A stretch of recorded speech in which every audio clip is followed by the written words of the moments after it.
पहाड़ों की शांत वादियों में जहाँ हर तरफ भक्ति की ध्वनि गूंजती थी, वहीं एक छोटा सा गांव था जहाँ रहता था एक गरीब ब्राह्मण। उसका नाम था श्रीधर।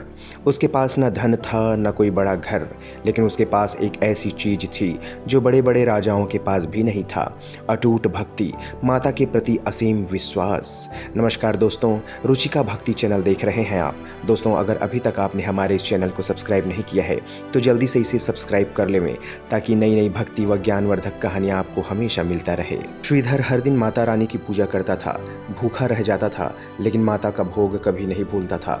गांव वाले उसका मजाक उड़ाते थे, कहते थे भक्ति से पेट नहीं भरता श्रीधर। लेकिन श्रीधर मुस्कुरा कर कहता, माता पर भरोसा है, वो कभी अपने भक्तों को निराश नहीं करती। एक दिन नवरात्रि का समय था। श्रीधर ने सोचा, इस बार मैं कन्या भोज कराऊंगा, माता को प्रसन्न करूंगा। लेकिन समस्या ये थी कि उसके पास खाने के लिए कुछ भी नहीं था। फिर भी उसने हार नहीं मानी।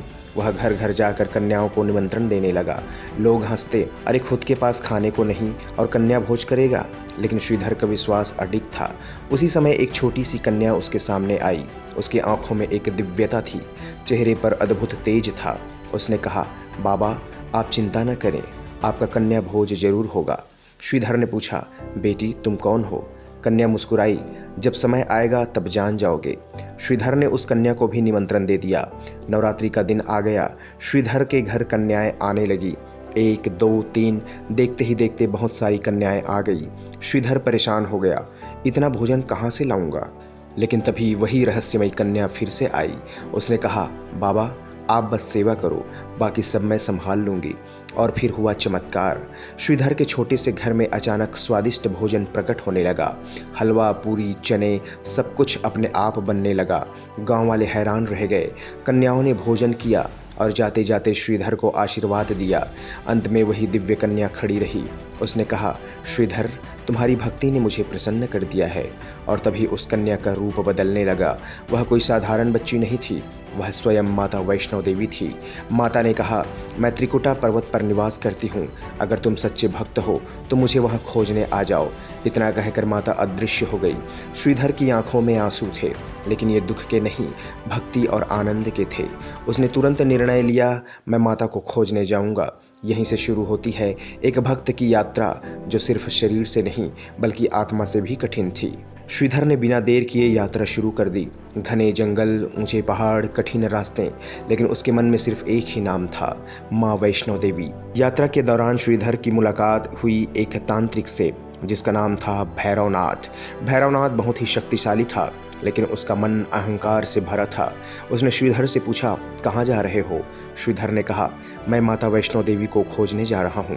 भैरवनाथ हंस पड़ा, क्या तुम जैसे गरीब ब्राह्मण को माता मिलेगी? लेकिन श्रीधर शांत रहा। माता भक्ति देखती है, धन नहीं। भैरवनाथ को यह बात चुभ गई। उसने सोचा, मैं भी देखता हूँ ये कैसी देवी है, और वह भी माता की खोज में निकल पड़ा। उधर माता वैष्णो देवी ने यह सब देखा।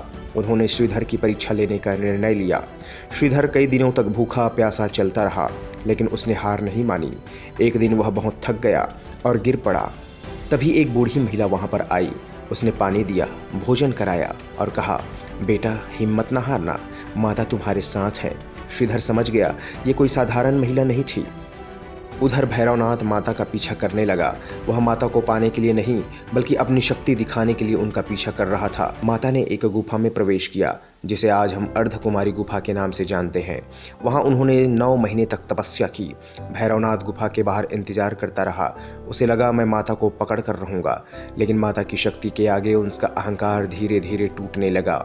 उधर श्रीधर लगातार आगे बढ़ता रहा। उसकी हालत बहुत खराब हो चुकी थी, लेकिन उसके चेहरे पर विश्वास था। तभी माता ने उसे दर्शन देने का निर्णय लिया। अब समय आ चुका था जब भक्ति और अहंकार का अंतिम संघर्ष होने वाला था। माता वैष्णो देवी गुफा से बाहर निकली और भैरवनाथ उनके पीछे दौड़ा। माता ने उसे समझाया, भैरव वापस लौट जाओ, लेकिन वह नहीं मानी। अंत में माता ने अपना महाकाली का रूप धारण किया और एक ही बार में भैरवनाथ का सिर धड़ से अलग कर दिया। भैरव का सिर दूर पहाड़ पर जा गिरा, लेकिन मरते समय भैरव को अपनी गलती का एहसास हुआ। उसने माता से क्षमा मांगी। माता का हृदय दयालु था। उन्होंने कहा, भैरव तुम्हें मोक्ष मिलेगा, और जो भी मेरे दर्शन करने आएगा उसे तुम्हारे दर्शन भी करने होंगे। इसी प्रकार भैरवनाथ का अहंकार समाप्त हुआ। और वह भी पवित्र हो गया। उधर श्रीधर आखिरकार माता के दरबार तक पहुंच गया। उसकी आंखों में आंसू थे, दिल में भक्ति थी। माता ने उसे दर्शन दिए और कहा, श्रीधर, तुम्हारी भक्ति ने मुझे प्रसन्न किया है, तुमने कभी हार नहीं मानी। माता ने उसे आशीर्वाद दिया और कहा, तुम्हारा नाम सदा याद रखा जाएगा श्रीधर। आज भी जब लाखों भक्त वैष्णो देवी आते हैं तो सबसे पहले श्रीधर की भक्ति को याद करते हैं। दोस्तों, सच्ची भक्ति में शक्ति होती है, विश्वास कभी व्यर्थ नहीं जाता और अहंकार का अंत निश्चित है। दोस्तों, अगर आपके जीवन में कठिनाइयां हैं तो बस एक बार सच्चे मन से माता वैष्णो देवी को याद कीजिएगा, क्योंकि माता कभी अपने भक्त को निराश नहीं करती। दोस्तों, यह तो थी आज की कहानी। आपको कैसी लगी कमेंट सेक्शन में कमेंट करके अवश्य बताइएगा। अगर कहानी अच्छी लगी हो तो इसे एक लाइक, कमेंट, शेयर और इसी तरह के नए नए वीडियोस के लिए, नई नई कहानियों के लिए हमारे इस रुचिका भक्ति चैनल को सब्सक्राइब जरूर कीजिएगा। आपका दिन शुभ हो। नमस्कार। जय माता दी।